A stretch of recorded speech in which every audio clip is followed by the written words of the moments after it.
구제를 좋아하는 자는, 이런 제목으로 잠언 강해를 이어가겠습니다. 24절에서 끝절까지는 하나님이 우리에게 베풀어 주시는 것을, 하나님의 뜻을 위해서 우리가 어떻게 사용하는 것이 가장 하나님을 기쁘시게 하는 길이고, 하나님이 그런 자들에게 어떤 은혜를 약속하고 계시는지를 말씀하고 있는 그런 내용입니다. 돈이 우상이 되어버린 시대에 이 재물에 대한 이러한 성경의 교훈은 신자들이 반드시 깊이 생각하고 마음에 새기고 실천해야 되는 굉장히 중요한 문제가 아닐 수 없다는 사실을 기억하시면서 오늘 이 말씀을 생각을 해보겠습니다. 24절을 보면 흩뿌리고 더욱 더하는 자가 있다. 그러나 올바름으로부터 억제하는 자는 오직 빈곤에 처한다. 이렇게 기록이 되어 있습니다. 흩다라고 번역된 히브리어 파자르는 넓게, 그 다음에 아낌없이 내던지다, 이런 뜻으로 구제에 있어서 중요한 원칙은 그 대상을 불문하고 불특정 다수에게 이렇게 관대하게, 많은 사람들에게 관대하게 베풀어져야 됨을 말씀하고 있는 것입니다. 그러니까 구제의 대상을 정함에 있어서 어떤 기준이나 조건을 가지고 구제 대상에 포함되는 사람과 제외시킬 사람들 이렇게 차별하지 말고 도움이 필요한 모두에게 베풀 것을 성경은 말씀을 하고 있습니다. 나누어 주는 사람들이 생색을 내고 베풀림에 있어서 어떤 조건을 단다면 구제를 받는 사람들의 마음이 얼마나 불편하고 그들의 마음이 쉽게 상처를 받는 일들이 일어나겠습니까? 그러니까 불특정 다수에게 조건 없이, 되도록 많은 자들에게 아낌없이 흩뿌리고 이렇게 구제를 하는 것이다 라고 성경이 말씀을 합니다. 아는 사람, 내가 알지 못하는 사람 구분 없이 누군가가 어려움에 처해 있다, 우리가 그를 도와야 된다고 할 때는 구제가 필요한 모든 사람들을 대상으로 우리가 할 수 있는 한 최선을 다해서 이 일을 감당해야 된다는 것입니다. 왜요? 세상에는 도움을 필요로 하는 어려운 사람들이 너무 많기 때문입니다.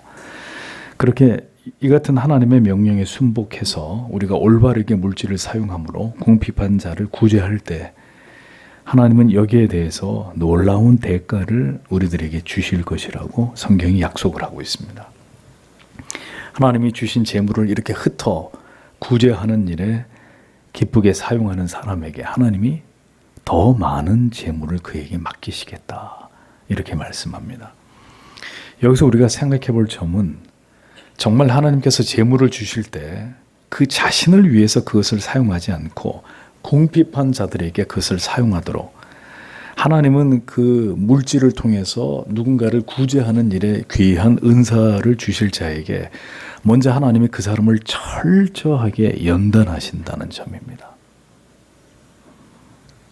아무에게나 흩어 구제할 수 있는 이런 특권을 하나님의 선한 일을 행하는 도구로 하나님이 선택하시지 않고, 하나님이 정한 자에게, 하나님의 섭리 가운데 정한 자에게 이런 일들을 하나님이 맡기시는데, 누구에게나 이런 은혜를 주는 게 아니라 하나님이 주신 것을 자기의 것이라고 여기지 않고 진정으로 가지지 못한 자들에 대해서 대가 없이 그것을 욕심 없이 베풀 수 있는 사람을 하나님이 먼저 준비시키신다는 말입니다.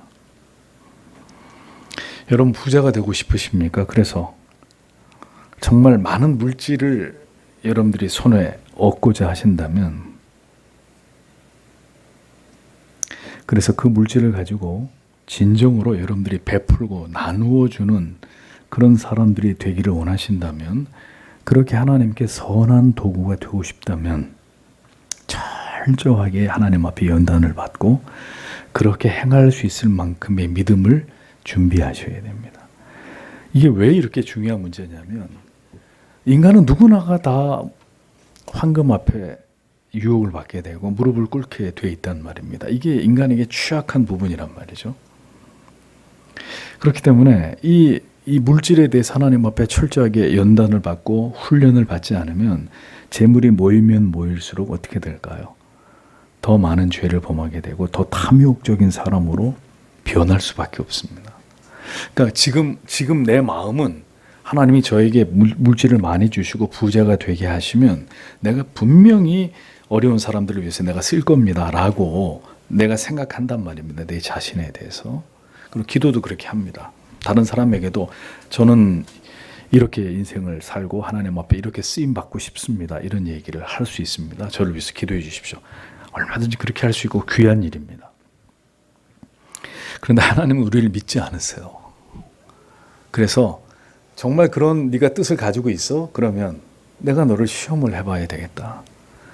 그래서 하나님이 정말 그에게 어떤 물질을 주고 그가 그 물질을 첫 번째 자기를 위해서 쓰는 게 아니라 정말 하나님을 위해서 그리고 가난한 이웃을 위해서 그가 그렇게 쓰는지 쓰지 않는지를 보신단 말입니다. 근데 그렇게 하지 않는다면 하나님이 그렇게 그 물질이 너의 소유가 아니라는 사실을 하나님이 뼈저리게 깨닫게 하시는 연단과 훈련을 하나님이 그에게 먼저 행하신다는 거죠. 그래서 그 물질에서 자칫 유혹에 넘어져서 욕심을 품고 그것을 자기 것으로 했다가 또 하나님이 그것을 몇 배로 빼앗아 가시는 이런 일들을 인생 가운데 경험하면서 정말 그 사람이 물질에 대해서 마음을 비운 사람으로 하나님이 그를 먼저 철저하게 다듬으신단 말이죠. 그래서 이 물질을 보게 되면 두려운 마음을 갖게 만듭니다. 그런 사람이라야 하나님이 물질을 그에게 계속 공급하시면 그 물질이 절대로 내 것이라고 생각하지 않고 계속 필요한 자에게 그 하나님의 말씀을 베풀고 나누고 섬기는 일에 하나님 앞에 쓰임을 받게 되는 것입니다. 그러니까 그런 연단을 받지 않고 내가 물질 가지고 선행을 많이 하겠습니다 라는 이야기는 의욕이 앞선 얘기입니다. 자기의 의욕이 앞선 얘기고 정말 내가 하나님 앞에 그렇게 쓰임 받기를 원한다면 내가 그 일을 감당할 수 있을 만큼 정말 황금을 돌처럼 보고 이건 내 게 아니고 하나님 것이다. 이 물질이 필요한 누군가에게 그 가난하거나 어렵거나 고통당하는 사람의 것이다 라고 철저하게 의식할 수 있는 하나님의 그런 믿음을 그에게 먼저 주입을 하고 그 다음에 하나님이 그를 통해 그런 일들을 하실 것입니다. 이렇게 하나님의 뜻은 하나님이 주신 재물이 흩어 구제하는 도구로 사용되기를 원하시고 그렇게 물질을 선용하는 자에게 그래서 하나님은 아낌없이 더 많은 것을 그에게 채우셔서 이 하나님의 뜻이 이루어지기를 원하시지만 자 반대로 이 일을 스스로 억제하고 꺼리는 자들에게 그러니까 누군가는 이렇게 베풀고자 하는 마음을 갖고 그것을 위해서 하나님 앞에 훈련되면서 결국 그렇게 쓰임받을 자가 있는가 하면 그런 마음이 생기지도 않을 뿐더러 또 누군가를 도와야 된다는 건 아는데 야, 내 목구멍이 포도청인데 내가 돕긴 누굴 돕니 하고 스스로 그런 마음들을 억제하고 꺼리는 자들에게는 성경이 말씀합니다. 뭐라고요? 궁핍을 허락하신다. 과도의 아껴도 여기서 아껴도라고 번역된 호세크라는 말은 억제하다, 거절하다 이런 뜻인데 그러니까 사람의 마땅한 도리로 어려운 사람을 보면 도우려고 하는 마음을 가져야 되는데 인색해지는 겁니다. 사악한 이기심과 탐욕이 발동해서 도와야 되는데도 외면하는 거예요. 그러면 하나님이 그를 징벌하신다는 겁니다. 그러니까 가난한 자를 향한 구제는 해도 그만 안 해도 그만이 아니라 기쁜 마음으로 열심히 흩어 구제하면 하나님이 계속 그에게 끊임없는 물질을 하나님 주시는 것이고 그 마음을 계속 억제하고 내가 우선이고 나도 지금 없는데 누굴 만약에 그런 옹졸한 마음으로 이기심과 인색한 마음으로 어려운 자들을 향해 물질을 나누기를 거절하면 그 사람은 어떻게 되죠? 점점 더 가난해지는 겁니다. 물질에 대한 탐욕을 버리지 못하고 그것을 자기만을 위해서 누리려고 할 때 마치 밑 빠진 독에 물 붓기처럼 그리고 독에 금이 가서 물을 가득 채워놨어도 시간이 지나면 다 빠져나와서 나중에 뚜껑을 열어보면 아무것도 없는 것처럼 결국은 하나님이 점점 다 그가 가진 것들이 새 나가도록 하나님이 그렇게 만드신다는 겁니다. 선을 행함에 있어서 인색함, 그것은 결국 빈궁과 궁핍을 초래하는 지름길이고 힘써 구제하고 나누어 줄 수 있도록 믿음을 가지고 이 선행에 힘쓰는 삶은 하나님 앞에 그 일을 계속해서 할 수 있도록 끊임없는 자원을 하나님께로부터 얻게 되는 잠언이 이야기하려고 하는 그것이 참 지혜이다 라는 말씀을 성경도 우리에게 하고 있는 것입니다. 자, 이 부분에 대해서 이어지는 구절이 더 구체적으로 말씀하죠. 25절에 축복의 영혼은 기름지게 될 것이다. 그리고 흡족하게 하는 자 또한 흡족하게 될 것이다. 한글 성경에는 구제를 좋아하는 자 이렇게 의역이 되어 있는데 원문은 네페시 베라카 이렇게 되어 있습니다. 축복의 영혼 이런 뜻이거든요. 그러니까 구제에 힘쓰는 자에게는 하나님의 축복이 임한다는 의미이고 그렇게 즐겨 구제하는 자를 하나님은 그의 삶을 그의 영혼을 기름지게 하신다 이렇게 말씀하고 있는 것입니다. 성도 여러분, 물질은 모두에게 다 소중한 것입니다. 그런데 자기에게 주신 물질을 자기만을 위해서 쓰지 않고 어려운 자들에게 나눌 수 있는 것은 딱 하나입니다. 그 물질의 소유권이 나에게 있지 않고 하나님께 있다는 사실을 믿기 때문이고 그 하나님의 것을 하나님이 기뻐하시는 데에 반드시 사용해야 된다. 이것이 하나님이 우리에게 요구하시는 하나님의 뜻이다. 우리를 향한 하나님의 명령이다.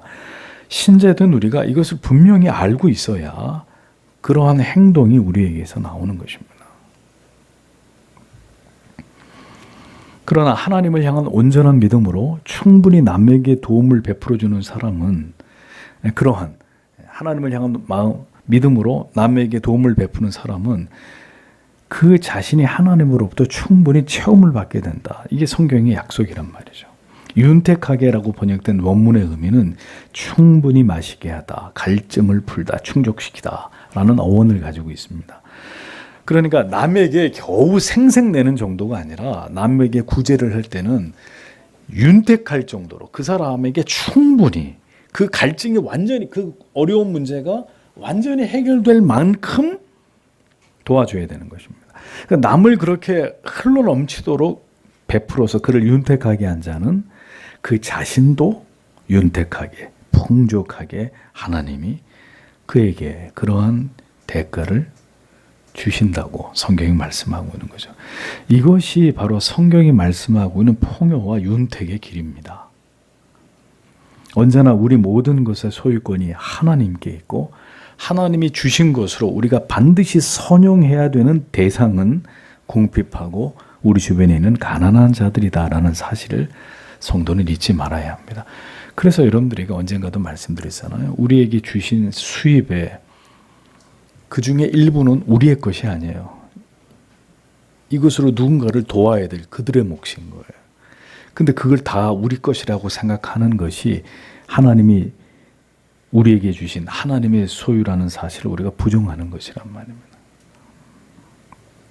그래서 우리가 이렇게 가난한 자들을 자꾸 도우면 더 많은 선한 일을 할 수 있는 더 많은 기회를 얻을 수 있는 길이 되는 것이고 그 하나님이 기뻐하시는 일을 감당하는 것으로 우리 자신의 삶까지도 그 선한 일을 열심히 함으로써 남에게 풍족하게 채워준 그에게 하나님이 그 자신의 삶까지 하나님이 윤택하고 풍요롭게 채워주시는 이것이 성경이 말씀하는 또 다른 지혜로운 길이라는 거죠.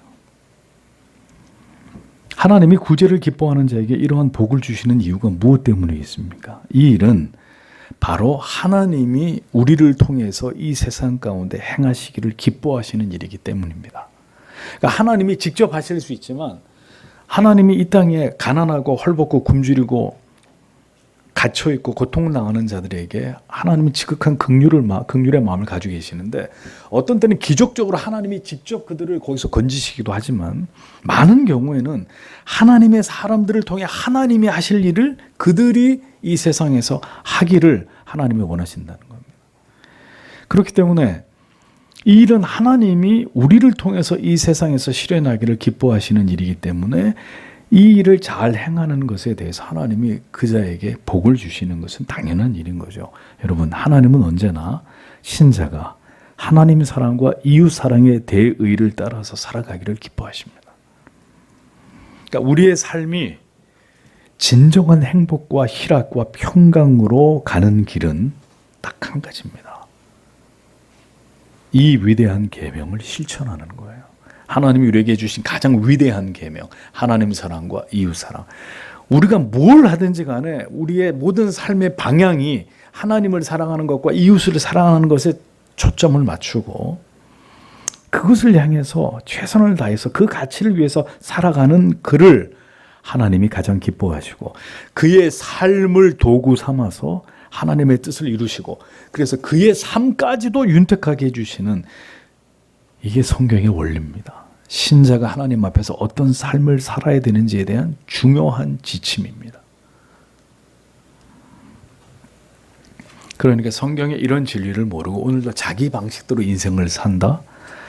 하나님의 자녀가 아닐 뿐만 아니라 그는 행복할 수 없습니다. 행복은 하나님을 사랑하고 이웃을 사랑하면서 자기의 삶의 방향성을 정하고 그 길로 걸어가는 자에게 하나님이 주시는 것입니다. 우리가 이러한 하나님의 뜻과 섭리를 잘 알고 우리의 인생의 방향과 내용을 이 진리와 일치시키는 것이 가장 지혜로운 삶이다 라는 이야기를 잠언이 하고 있는 것입니다. 26절을 보십시오. 곡식을 거절하는 자 백성들이 그를 저주할 것이다. 그러나 곡식을 파는 자는 머리에 복이 임할 것이다. 이 무슨 말일까요? 생필품인 이 곡식을 자신의 부를 축적하는 수단으로 삼아서 매점 매석을 하려는 자들, 자기의 그렇게 이익만을 극대화하려고 하는 이런 탐욕적인 사람, 이런 사람을 가리킵니다. 곡식을 거절하는 자. 이스라엘은 겨울에 11월이나 12월에 파종을 하고 그 다음에 초여름에 수확, 4월이나 5월에 수확을 합니다. 우리하고 달라요, 기후가. 그런데 만약에 흉년이나 가뭄이 들면 파종도 수확도 어렵게 되는 겁니다. 그러면 고대 사회에서 흉년이 들면 생존에 심각한 위협을 받게 되는 거죠. 그의 농작물이 하나도 없다. 이건 이제 보통 문제가 아닌 거예요. 그러므로 곡식을 저장해둘 곡식 창고를 크게 지어가지고 곡식을 저장해 놓은 사람들이 이런 이제 흉작이 될 때 정상적인 거래를 통해서 이 어려운 고비 때 곡식을 내다 팔아서 고대 사회가 지탱하는데 매우 중요한 역할을 했단 말입니다. 그런데 개 중에는 탐욕에 눈이 먼 나머지 매점 매석을 도모해서 이익을 취하려는 악덕한 상인들이 있었던 거죠. 창고에다가 곡식을 가득 쌓아놓고 흉년이 왔어요. 몇 배를 붙여가지고 이제 고가로 파는 거예요. 그러니까 고열을 빠는 거죠, 정말 백성들의. 지금 흉년이 돼서 먹을 게 없는데 그래서 곡식을 좀 살려고 하는데 엄청나게 프리미엄을 붙여가지고 가난한 사람들은 굶어 죽게 만드는. 곡식 가격이 더 오를 때까지 곡식 창고를 잠궈놓고 안 파는 겁니다. 남이야 굶어 죽든 말든 나만 부자가 되면 그만이다 이런 생각을 하고. 그래서 여러분 만약에 그런 악독한 상인이 있다면 백성들이 어떻게 할까? 하나님, 저 인간 좀 하나님 벌을 주라고. 저 탐욕적이고 저 사람이 저렇게 굶어 죽어가는데도 지밖에 모르는 저 곡식 창고문을 잠궈놓고 팔지 않는 더 가격이 오를 때까지를 기다리고 있는 저 악독한 사람을 제발 하나님 벌을 주시라고 하나님 앞에 이제 많은 사람들이 그를 향해서 저주를 구하 하나님 앞에 빌겠죠. 요셉이 지은 창고처럼 흉년이 들었을 때 곡식 창고를 활짝 개방하고 사람들에게 정상적인 가격에 곡식을 사서 연명하게 한 이런 착한 상인들을 위해서는 사람들이 어떻게 했을까요? 하나님 저 사람에게 복을 주시라고. 저렇게 아무 욕심 없이 저렇게 많은 곡식을 미리 저장해냈다가 이 어려운 때 백성들에게 염가로 이렇게 우리에게 선을 향하는 하나님 저 사람에게 복을 빌어달라고. 백성들이 그렇게 하나님 앞에 또 어떤 사람은 복을 빌었겠죠. 그러므로 성도 여러분, 장사를 하는데도 지켜야 될 도리가 있다는 것입니다. 모두에게 어려움이 닥친 상황을 이용해서 자기 이익을 극대화하려고 평상시 가격보다 몇 배, 몇십 배 이윤을 남기면서 장사를 한다면 반드시 망할 짓입니다. 그것은 반드시 하나님의 저주를 받을 일입니다. 도리어 그런 상황에서 더 풍족하게, 더 낮은 금액으로 물건을 공급을 한다면 자, 모든 것이 이제 위기가 지나가고 정상화됐을 때 사람들이 그 상인의 선행을 기억하겠죠. 그리고 그 집에 가서 다 모든 것을 팔아주지 않겠습니까? 그러니까 그 위기를 잘 넘겨서 모두가 어려운 때 이 후덕한 상인들도 그렇게 선행을 베풀면 나중에 결국 그가 그 복을 다 받게 되는 것인데도, 이것이 성경이 말씀하는 지혜로운 상도라는 것입니다. 하나님이 어떤 자에게 복을 주시겠습니까? 그 직업을, 자기에게 주신 직업을 통해서 다른 사람들을 섬기는 자를, 다른 이들을 복되게 하는 자들에게 하나님은 복을 주십니다. 언제나 이 진리를, 이 원리를 잊지 마십시오. 이기적인 탐욕과 욕망을 채우기 위해 장사를 하는 사람들, 자기들의 영혼을 멸망의 길로 인도하는 자들입니다. 그러나 공공의 이익을 위해서, 더 많은 사람들에게 더 많은 이익과 기쁨을 주기 위해서, 모든 것을 함께 나누기 위해서 장사를 하는 사람, 하나님이 반드시 그를 흥하게 하십니다. 내 이윤을 최소화하더라도 고객들에게 우리 물건을 사거나 우리 집에서 밥을 먹거나 그들에게 더 많은 이익이 돌아가게 하기 위해서 진심으로 하나님 앞에서 그렇게 사업을 하는 사람들, 하나님이 누구에게 복을 주시겠냐 이거죠. 어떤 양심을 가진 자에게. 21절을 보겠습니다. 선을 간절히 구하는 자는 호의를 얻을 것이다. 그러나 악을 찾는 자는 그것이 그에게 올 것이다. 이렇게 기록이 되어 있습니다. 이 세상을 살아가는 동안 성도는, 신자는 언제나 무슨 일을 하든지 선을 추구하는 자들이 되어야 합니다. 그러니까 어떻게 하는 게 더 내게 많은 이익을 가져오느냐를 생각하기보다 어떻게 하는 게 하나님이 보시기에 선한 것인지를 생각하는 사람들이 되어야 합니다. 무엇보다 이 약한 세상에서는 온갖 불법적인 일들이 이미 관행이 되어 버렸잖아요. 예, 다 불법, 편법, 어떤 잘못된 관행을 따라서 그렇게 하지 않습니까? 나만 그런 게 아니라 다 그런단 말입니다. 그러니까 그런 사회 속에서 신자는 어떻게 해야 되느냐? 성경에 뭐라 그랬어요? 최선을 다해서 선을 찾아야 돼. 선을 간절히 찾아야 되는 겁니다. 지금은 선이 감추어지는 시대예요. 예? 지금은 선이 철저하게 감추어지고 악이 지배하는 모든 것들 가운데 이 악이 보편화되어 버린 시대 아닙니까? 그러니까 정말 그 가운데서 법을 지키고 정직하게 성실하게 하려면 선을 찾아야 돼. 어떻게 하는 게 법을 지키는 것이요? 나에게 편법을 얘기하지 말고 합법적인 길을 알려달라고, 나에게 정직하게 나한테 가르쳐달라고. 간절히 찾다라는 말은 힘든 상황임에도 불구하고 어떤 것을 부지런히 찾는 거예요. 기어이 그걸 찾아야 되겠다고 마음을 먹고 열심히 그걸 찾는 겁니다. 선한 방법과 길을 찾는 것은, 성도 여러분, 악하고 부패하는 시대와 세상일수록 우리에게 쉬운 일이 아닙니다. 그러니 하나님이 어디 보자 하시는 거예요. 분명히 이 선한 방법이 있고 이 나머지는 다 악한 방법인데, 이 선한 방법은 저 밑에 감추어져 있어요. 그리고 얼핏 보면 다 악한 방법밖에 없는 것처럼 보여요. 그럼 하나님 우리의 진심을 보는, 저 밑에 감추어둔 선한 방법을 기어이 시간이 걸리고 내가 손을 보더라도 그 선한 방법으로 내가 이 문제를 해결하겠다 하는 중심을 가지고 그렇게 하려고 하는지, 세상에 많은 사람들이 하는 방법대로 그저 관행을 따라서 그냥 편법으로 쉽게 그냥 좋은 게 좋은 거라고 그렇게 하는지, 하나님이 보고 계신단 말입니다. 선을 찾고 있는지 그렇지 않은지. 변명하겠죠. 방법이 없었습니다. 하나님, 다 악한 방법밖에 없었고 방법이 없었습니다. 내가 찾을 만큼 찾아봤는데. 하나님이 물으실 겁니다. 정말 다 찾아봤느냐?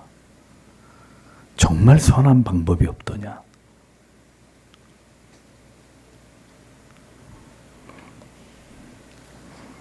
악이 보편화되는 시대일수록 정직한 방법을 구하는 것은 더 어려운 일이 될 수밖에 없습니다.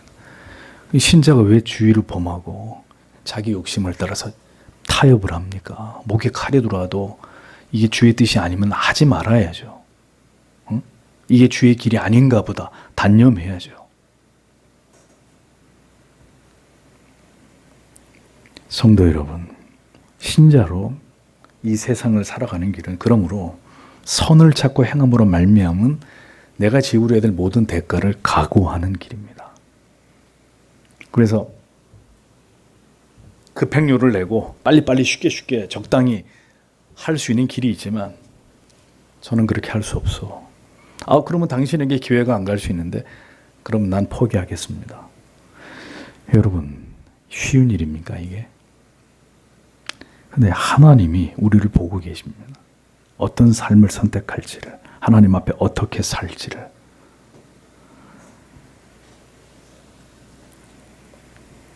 여러분이 사업을 하시거나 장사를 하실 때 잊지 마십시오. 반드시 선을 추구해야 합니다. 절대로 불법이나 편법으로 행하지 말고 바른 길로 행해야 합니다.